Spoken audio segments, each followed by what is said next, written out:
Deborah, you're fired.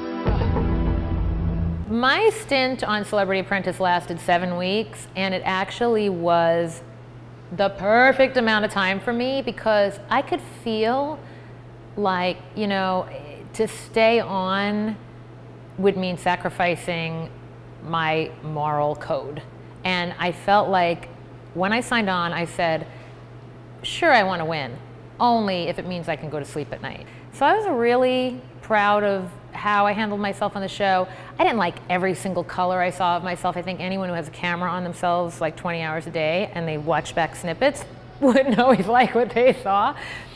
The show actually is edited pretty true to form, but there's only a certain amount of storylines they can show. So for instance, you know, I had somebody saying about me like, oh, she's not a team player, only when she wants to be. Well, it just so happens probably every storyline of mine that was cut out through the entire run was me on my hands and knees scrubbing floors, was me running down the street sweating, lugging furniture, lamps, picture frames, props, things.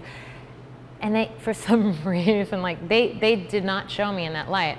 It's even more hectic than you see on TV. Like, we're up at like 4:30 in the morning, and what you don't get to see is all the rules. Like, there are so many rules to follow. For instance, if one person wants to go somewhere, they have to take someone else. They have to give the van a half-hour notice. They have to, so you have to keep a phone log if you're making charity calls. There's all these other weird things we're doing and rules we're following. Would you do another reality show?